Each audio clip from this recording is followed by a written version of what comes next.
Hello friends, my self Meenu Kanwar. Electrical concept में आपका स्वागत है। आज हम हिस्टेरिसिस लॉस क्या होता है और hysteresis loss voltage and frequency पर कैसे डिपेंड होते हैं इसके बारे में डिस्कस करेंगे। Firstly, what is the hysteresis loss? Hysteresis loss एक एनर्जी लॉस है। ये मैग्नेटाइजेशन की डायरेक्शन रिवर्स होने के कारण प्रोड्यूस होता है, यानी मैग्नेटाइजेशन की जो डायरेक्शन है उसके रिवर्स होने के कारण जो लॉस होता है उसको हम हिस्टेरिसिस लॉस कहते हैं। अभी मैग्नेटाइजेशन की डायरेक्शन कैसे रिवर्स हो रही है इसे हम डायग्राम से समझते हैं। ये ट्रांसफार्मर का इंटरनल कंस्ट्रक्शन है कि जब ट्रांसफार्मर की प्राइमरी वाइंडिंग में अल्टरनेटिंग सप्लाई देते हैं तो वाइंडिंग के अक्रॉस एक अल्टरनेटिंग फ्लक्स जनरेट होता है। कहाँ पर? वाइंडिंग के अक्रॉस।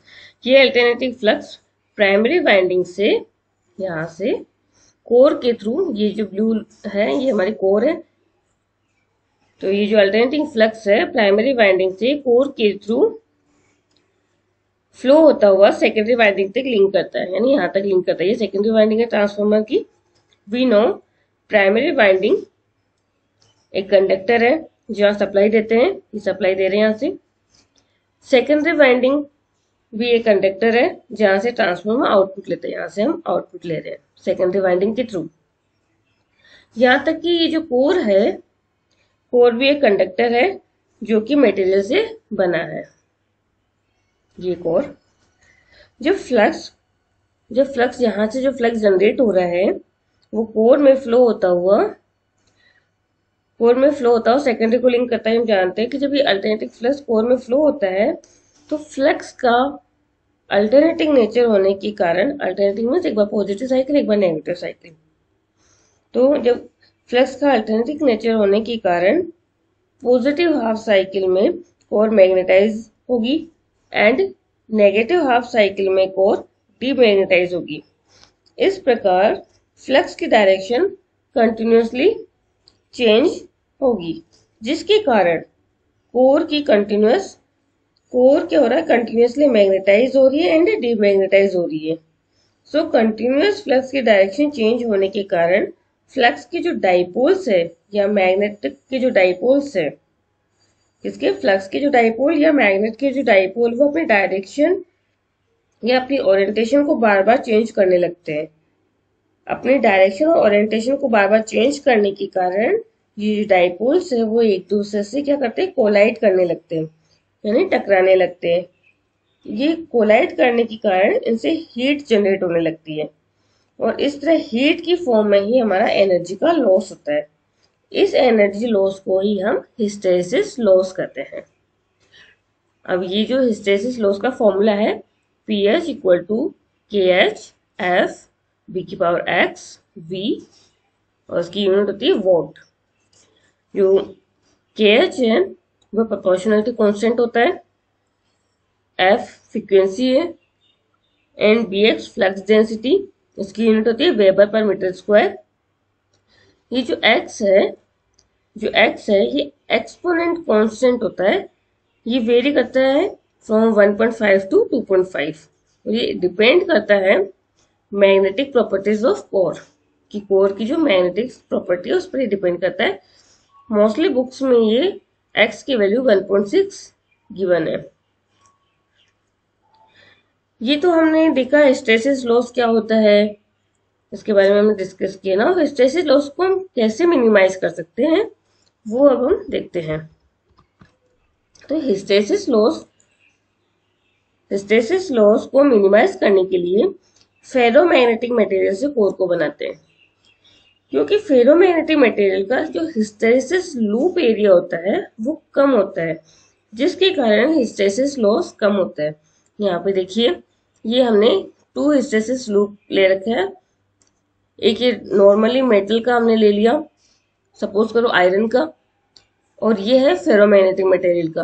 तो आयरन वाला जो है उसका हिस्टेरिसिस लूप एरिया ज्यादा है और फेरोमैग्नेटिक वाले का हिस्टेरिसिस लूप एरिया कम है। तो जितना ज्यादा लूप एरिया कम होगा हिस्टेरिसिस लॉस उतना ही कम होगा। नेक्स्ट है कोर बनाने वाले जो मटेरियल हम यूज कर रहे हैं, कोर को बनाने वाले जो मटेरियल हम यूज कर रहे हैं वो हाई परमेबिलिटी का होना चाहिए। अगर हाई परमेबिलिटी होगी तो हिस्टेरेसिस लॉस कम होगा। सो ट्रांसफॉर्मर को लॉसेस को कम करने के लिए ट्रांसफॉर्मर की कोर को हम सिलिकॉन स्टील या सीआरजीओ की फुल फॉर्म होती है cold rolled grain oriented silicon steel, इस तरह के मटेरियल से बनाने के कारण हिस्टेरेसिस लॉसेस कम हो जाते हैं। बिकॉज ये एक फेरोमैग्नेटिक मटेरियल के साथ साथ हाई परमेबिलिटी रखता है, जिसके कारण hysteresis loop area extremely small हो जाता है। यानी हिस्टेरेसिस लूप एरिया है वो क्या हो जाता है, कम हो जाता है। कम होने के कारण जो हिस्टेरेसिस लॉसेज है वो भी क्या हो जाएंगे, मिनिमाइज हो जाएंगे, कम हो जाएंगे। सो दैट हमने ये डिस्कस करते हैं कि जो हिस्टेरेसिस लॉस है, अब हम ये डिस्कस करते हैं कि हिस्टेरेसिस लॉस जो होते हैं वो supply voltage and supply frequency पे कैसे डिपेंड होते हैं। हमने ये तो देख लिया कि हिस्टेरेसिस लॉस क्या होते हैं, इसको मिनिमाइज कैसे करते हैं। अब हिस्टेरेसिस लॉस जो होता है उसको वोल्टेज एंड फ्रीक्वेंसी पे कैसे डिपेंड होते हैं। ये इसका फॉर्मूला है hysteresis loss PH equal to KH F and B पर X। F फ्रीक्वेंसी है, KH प्रोपोर्शनलिटी कांस्टेंट है, एंड जो BX है मैक्सिमम फ्लक्स डेंसिटी होता है। X हमने देखा था कि एक्सपोनेंट कंपोनेंट होता है जो कि वेरी करता है 1.5 to 2.5 और ये डिपेंड किस पर करता है, मैग्नेटिक प्रॉपर्टी ऑफ कोर। ये जो कोर है इसकी मैग्नेटिक प्रॉपर्टी के ऊपर ये डिपेंड करता है। अप्लाइड वोल्टेज V, यहाँ पर ये सप्लाई, ये ट्रांसफॉर्मर है, इस ट्रांसफॉर्मर में अगर हम वोल्टेज V अप्लाई करते हैं तो इस V के कारण इस प्राइमरी वाइंडिंग के अक्रॉस एक EMF जनरेट होता है। ये EMF जो होता है वो नियर बाय इक्वल होता है वोल्टेज के। तो यहाँ पे हमने ये लिखा है EMF equal to V equal to 4.44 F and phi m। ये जो होता है ये EMF इक्वेशन से निकल के आता है। अगर आपने EMF इक्वेशन आपको समझ नहीं है तो आप पिछली वीडियो में इसको हमने डिटेल से एक्सप्लेन किया है, तो आप इसे पिछले वीडियो में जाकर देख सकते हैं। तो यहाँ हमें पता है कि जो phi m जो होता है वो होता है, उसका फॉर्मूला होता है VA। V होता है maximum flux density in A जो है cross section area of core. इस कोर का अंदर जो फ्लक्स जनरेट हो रहा है वो तो maximum flux density and cross section area है, जो कोर है उसके जो एरिया उस पर डिपेंड करता है। सो phi m की वैल्यू को इक्वेशन 2 में पुट करेंगे। जो phi m की जो वैल्यू है यहाँ पर हम इसको पुट कर देंगे, तो यहाँ पर ये बन जाएगा V equal to 4.44 F and और phi m की जगह यहाँ पे हो जाएगा BA। सो यहाँ पर आ गया हमारे V equal to 4.44 F and BA। अब हमें निकालना क्या है, हमें B निकालना है, यानी मैक्सिमम फ्लक्स डेंसिटी निकालनी है। तो ये जो टर्म्स है वो सारी टर्म्स क्या हो जाएगी, इस V के बिलो चली जाएगी। तो यहाँ पे आ जाएगा B इक्वल टू, ये वाला B इक्वल टू V, ये सारी टर्म्स नीचे आ गए, तो यहाँ पे आ गया F 4.44 एंड A। अब ये जो हमारी फर्स्ट इक्वेशन है, इसमें हम इस B की वैल्यू को पुट करेंगे। हमारी फर्स्ट इक्वेशन थी हिस्टेरेसिस लॉस की PH equal to KH F B की पावर X। तो यहाँ हमने पुट किया तो ये as it is, F as it is, इस B की जगह हमने ये वाली टर्म्स पूरी एज इट इज लिखी। तो यहाँ पर हमने इसको सेपरेट कर लिया V by F, और ये पूरी टर्म्स जो कांस्टेंट टर्म्स है इसको हमने इधर साइड में लिख दिया 1/4.44 एंड A। यहाँ हम देख सकते हैं कि पूरी टर्म जो है कांस्टेंट है, तो इसे हम नेग्लेक्ट कर सकते हैं। अब यहाँ से हमारे पास में आया PH equal to KH F V upon F, इसकी होल पावर है X। जो X की वैल्यू है, ठीक है, तो यहाँ से हमारे पास में ये निकल के आएगा, इस एक से तो एक कैंसिल आउट हो जाएगा, यहाँ पे 1.6 मानते हैं हम। तो PH इक्वल टू KH, ये V, VX, F, X को अगर हम ऊपर लिखे तो यहाँ पे हो जाएगा 1 माइनस X। ओके, तो हम यहाँ से देख सकते हैं जो हिस्टेरेसिस लॉस है वो वोल्टेज की तो प्रोपोर्शनल होता है एंड फ्रीक्वेंसी के इनवर्सली प्रोपोर्शनल होता है। यानी ये वोल्टेज की तो क्या हो रहा है, प्रोपोर्शनल है, और फ्रीक्वेंसी के इनवर्सली प्रोपोर्शनल है। So that hysteresis loop hysteresis loss depend on both applied voltage and frequency. ये हमने देख लिया कि किस तरह से वोल्टेज एंड फ्रीक्वेंसी पर डिपेंड करता है। ये हमने कैसे देखा कि हमने देखा कि जो पीएच हमारा फॉर्मूला है हिस्टेरिसिस लॉस का, पीएच इक्वल टू के एच एफ और बीएच, इसमें हमने जो ये मैक्सिमम फ्लक्स डेंसिटी है फॉर्मूले में, इसकी वैल्यू को वेरी करके, यानी इसकी वैल्यू की जगह हमें वैल्यू पुट करी हमने यहाँ से। जब हमने bx की वैल्यू पुट करी तो हमें यहाँ से सामने निकल के आया कि जो pH होता है वो V/F के प्रोपोर्शनल होता है।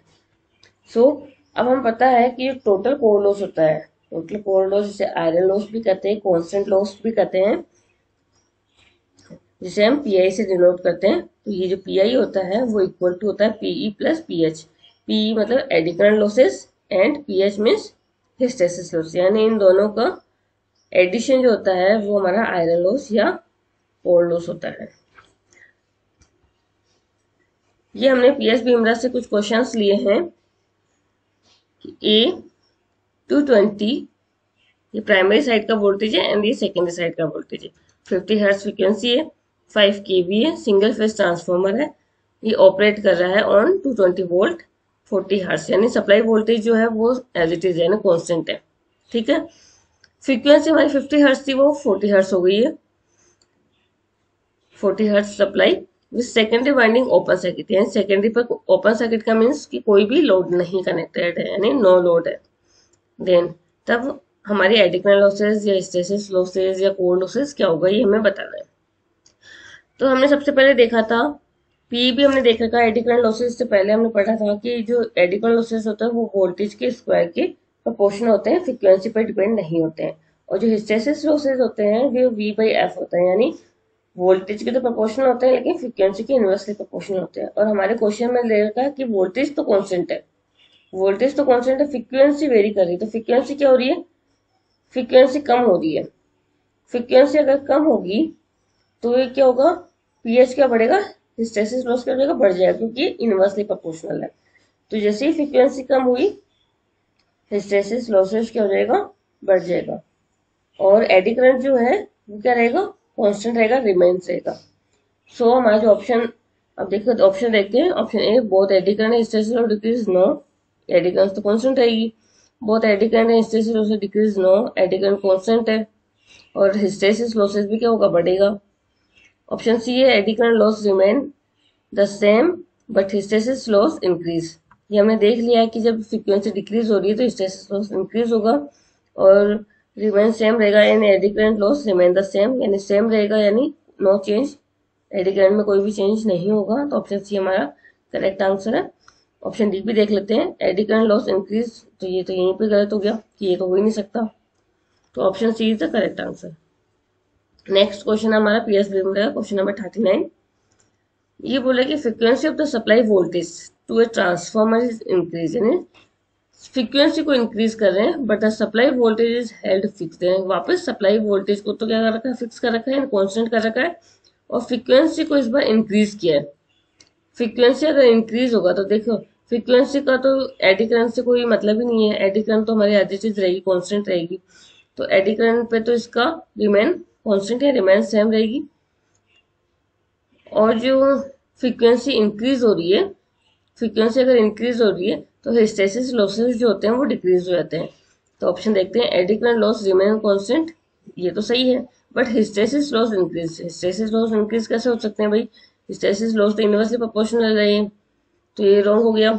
Option B eddy current loss remain constant, ये सही है, बट हिस्टेरिसिस लॉस डिक्रीज, ये भी सही है, तो हमारा बी ऑप्शन सही है। सी देखते हैं, कोर लॉस करंट इंक्रीज।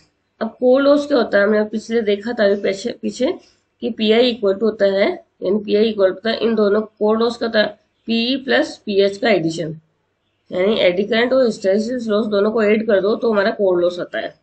जब हिस्टेरिसिस ये कांस्टेंट है, ये कांस्टेंट और ये डिक्रीज हो रहा है, तो हमारा टोटल भी क्या होगा, कोर लॉस भी क्या होगा, डिक्रीज होगा, क्योंकि ये डिक्रीज हो रहा है और ये कांस्टेंट है, तो टोटल जो इन दोनों का जो एडिशन होगा वो क्या होगा, कोर लॉस करंट डिक्रीज। तो option B and option D is the correct answer.